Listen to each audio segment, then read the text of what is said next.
오늘 말씀은 디모데 후서 3장 10절부터 17절입니다. 디모데 후서 3장 10절부터 17절입니다. 나의 교훈과 행실과 의향과 믿음과 오래 참음과 사랑과 인내와 박해를 받음과 고난과 또한 안디옥과 이고니온과 루스드라에서 당한 일과 어떠한 박해를 받은 것을 내가 과연 보고 알았거니와 주께서 이 모든 것 가운데서 나를 건지셨느니라. 무릇 그리스도 예수 안에서 경건하게 살고자 하는 자는 박해를 받으리라. 악한 사람들과 속이는 자들은 더욱 악하여져서 속이기도 하고 속기도 하나니, 그러나 너는 배우고 확신한 일에 거하라. 너는 내가 누구에게서 배운 것을 알며 또 어려서부터 성경을 알았나니 성경은 능히 너로 하여금 그리스도 예수 안에 있는 믿음으로 말미암아 구원에 이르는 지혜가 있게 하느니라. 모든 성경은 하나님의 감동으로 된 것으로 교훈과 책망과 바르게 함과 의로 교육하기에 유익하니, 이는 하나님의 사람으로 온전하게 하며 모든 선한 일을 행할 능력을 갖추게 하려 함이라. 아멘. 2011년 동일본에 대지진이 일어납니다. 그래서 후쿠시마 현이 폐허가 되었을 때 한 어머니가 무너진 건물 잔해를 가리키면서 제 아이의 울음소리가 들려요 라고 말합니다. 구조견도 장비도 감지하지 못했지만 어머니는 확신에 찬 눈빛으로 그 자리를 고집했는데요. 마지못해 파헤친 그 자리에서 정말로 놀랍게도 살아있는 아이가 발견되었습니다. 사람은 사랑하는 대상의 음성에 특별히 민감해집니다.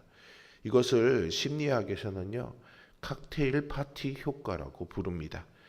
파티장같이 시끄러운 곳에서 자신이 관심 있는 이야기를 골라 들을 수 있는 것을 말하는데요.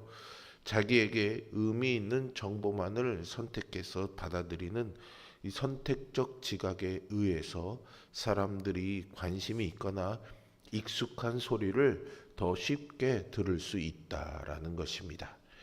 하나님의 말씀도 마찬가지입니다. 세상에 수많은 소리들로 가득하지만 말씀을 소중히 여기고 사랑하는 사람은요, 그 혼란 속에서도 하나님의 음성을 들을 것입니다. 우리 모두가 이 세상 속에서도 늘 이렇게 하나님의 음성 들으며 살아갈 수 있기를 소망합니다.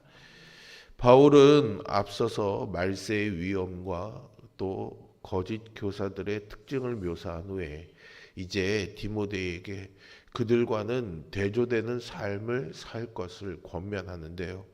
디모데가 지금까지 바울을 따라 배운 것들을 상기시키면서 앞으로도 계속 배운 바에 거하라고 당부합니다. 특별히 성경의 영감성과 유익을 강조하여 디모데의 사역에 대한 확신을 심어줍니다. 오늘 본문 10절에서 바울은 디모데에게 그러나 너는 이라고 먼저 말하죠. 이 말은 강한 대조법으로요, 디모데와 앞서 말한 거짓 교사들을 구별합니다.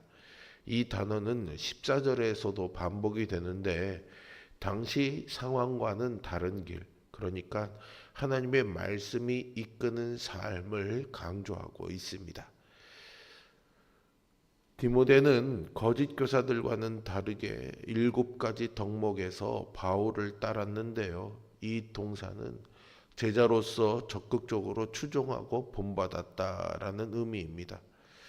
7가지 덕목은 바울이 모범으로 보여준 참된 교사의 표준이라고 할 수 있는데요. 먼저 교훈은 바울의 사도적 가르침을 말하고요.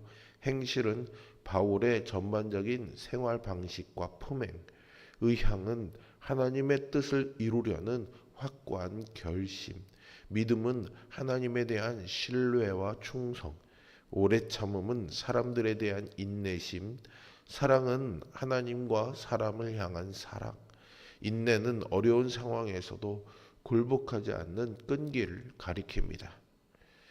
11절에서 바울은 핍박받은 수많은 경우들 중에서 특히 안디옥과 이고니온과 루스드라에서 당한 핍박을 언급합니다.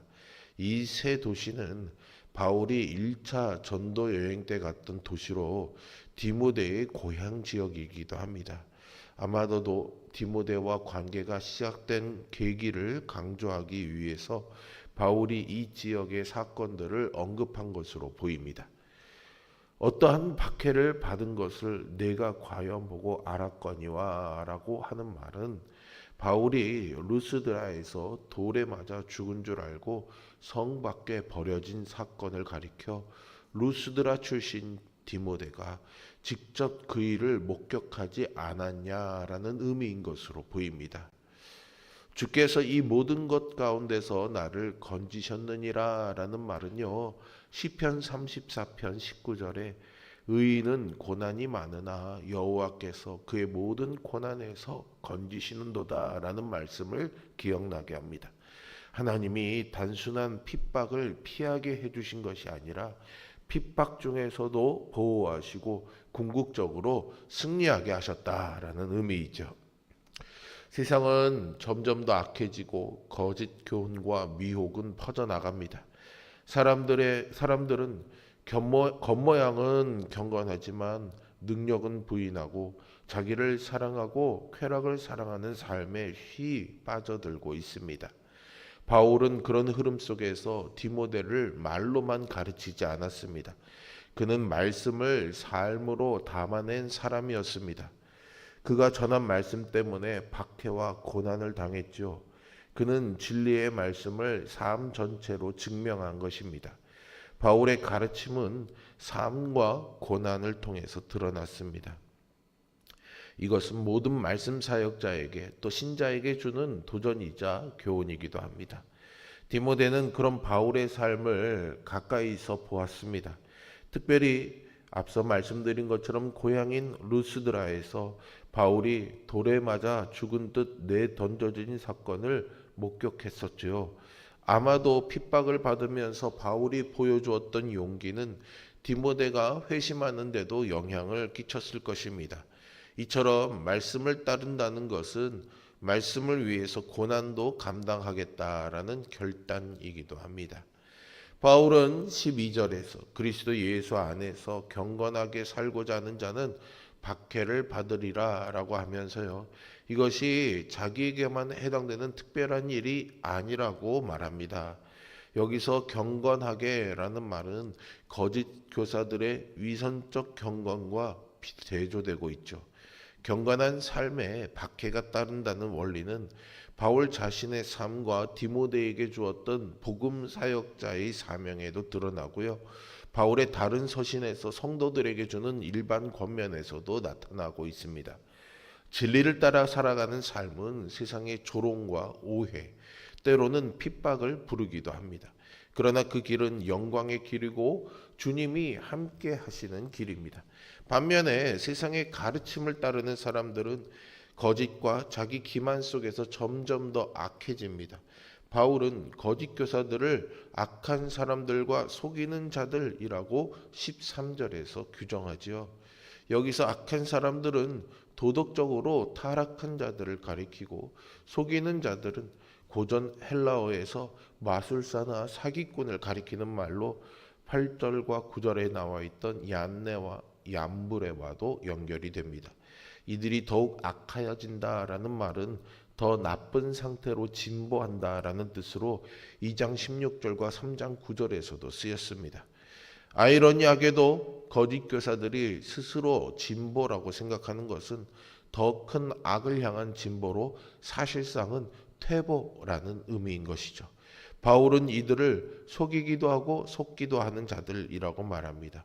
처음에는 남을 속이다가 결국 자신도 그 속임에 빠져버리는 삶, 이것이 거짓 교사의 비참한 말로입니다. 그러기에 바울은 다시금 디모데에게 권면합니다. 그러나 너는 배우고 확신한 일에 거하라. 너는 내가 누구에게서 배운 것을 알며 또 어려서부터 성경을 알았나니 라고 말이죠. 배우고 확실한 일은 바울에게 전수받은 복음과 바른 교훈을 디모데가 이미 배우고 습득했을 뿐만 아니라 마음으로도 확신했음을 뜻합니다. 거하라라는 말은 요한복음에서도 자주 사용되는 단어로요. 배우고 확신한 행동이 행동으로 열매를 맺어 삶의 변화를 이루도록 계속 묵상하고 내면화하라는 권면이고요. 새로운 것을 추구하는 거짓 교사들과는 정반대되는 자세입니다. 14절 하반절에서 디모데가 배워 확신한 바에 거해야 되는 이유는 누구에게서 배운 것을 알기 때문이라고 말합니다. 디모데는 어려서부터 어머니 유니게와 외조모 로이스에게서 성경을 배웠습니다. 그리고 바울을 통해서 성경뿐만이 아니라 복음의 능력으로 살아가는 법을 배웠지요. 16절에서 바울은 성경이 구원에 이르는 지혜를 줄 수 있는 이유를 설명합니다. 모든 성경은 하나님의 감동으로 된 것이기 때문인데요. 모든 성경은 구약 성경 전체를 가리키고 감동으로 된 것은 말 그대로 하나님이 숨을 불어 넣으셨다라는 뜻입니다. 그렇기 때문에 성경은 교훈과 책망과 바르게 함과 의로 교육하기에 유익하다는 것이죠. 교훈은 진리를 가르치는 것, 책망은 죄를 드러내고 잘못을 지적하는 것, 바르게 함은 넘어진 자를 다시 일으켜 세우는 회복의 과정, 의로 교육함은 의로운 삶을 위한 훈련과 훈육을 의미합니다. 성경의 유익들이 지향하는 목적은 하나님의 사람으로 온전하게 하며 선한 일을 행할 능력을 갖추게 하려 함입니다. 하나님의 사람은 구약에서 모세, 다윗, 엘리야 등에게 사용된 존칭으로 여기서는 디모데와 같은 사역자를 가리킵니다. 온전하게는 모든 요구를 충족할 수 있는 완전한 상태를 의미하지요. 성경은 하나님의 사람을 온전히 준비시켜서 모든 선한 사역을 감당할 수 있게 합니다. 이것은 성경의 충족성을 강조하는 말씀입니다. 하나님의 사람에게 필요한 것은 성경 안에 다 담겨져 있습니다. 말씀은 인간의 지혜가 아니라 하나님의 호흡으로부터 온 생명임을 오늘 본문을 통해 우리는 알 수 있습니다. 이 말씀이 우리를 가르쳐주고 잘못된 길에서 돌이키게 하고 바른 길로 걷게 하고 의로운 삶으로 이끌어 갈 것입니다. 이 말씀은 우리를 하나님의 사람으로 온전하게 세우고 선한 일을 감당할 준비가 되게 만듭니다. 말씀은 단순한 종교 문서가 아닙니다. 우리는 이 말씀을 통해 구원의 은혜를 체험하고 삶의 기준을 세우며 주님의 마음을 알아갈 수 있습니다. 하나님을 사랑하는 사람은 늘 하나님의 말씀을 듣습니다. 무너진 건물 잔해 속에서도 울부짖는 자녀의 음성을 들은 어머니처럼 혼란스러운 세상 속에서도 우리는 하나님의 음성을 들을 수 있고 또 들어야 하겠습니다. 그 음성이 우리를 일깨우고 방향을 바로잡고 생명을 줄 것입니다. 오늘 세상의 수많은 소리들 중에서도 말씀에 귀 기울이는 우리 모두가 되기를 바랍니다. 오늘도 금보다 더 귀한 이 하나님의 말씀을 붙잡고 세상의 소리를 뒤로 하면서 말씀을 따라 살아 승리하는 하루가 되시기를 주님의 이름으로 축복합니다. 기도하겠습니다. 사랑과 은혜가 풍성하신 아버지 하나님, 디모데에게 어머니, 외할머니, 바울과 같은 좋은 말씀의 교사들과 삶의 본보기들을 보여주시며 그를 하나님의 사명자로 세우셔서 또한 말씀을 가르치며 또 그 말씀을 삶으로 담아내 본을 보이는 삶을 살라고 권면한 이 말씀 앞에서 우리 또한 그러한 삶을 소망하며 엎드려 기도합니다.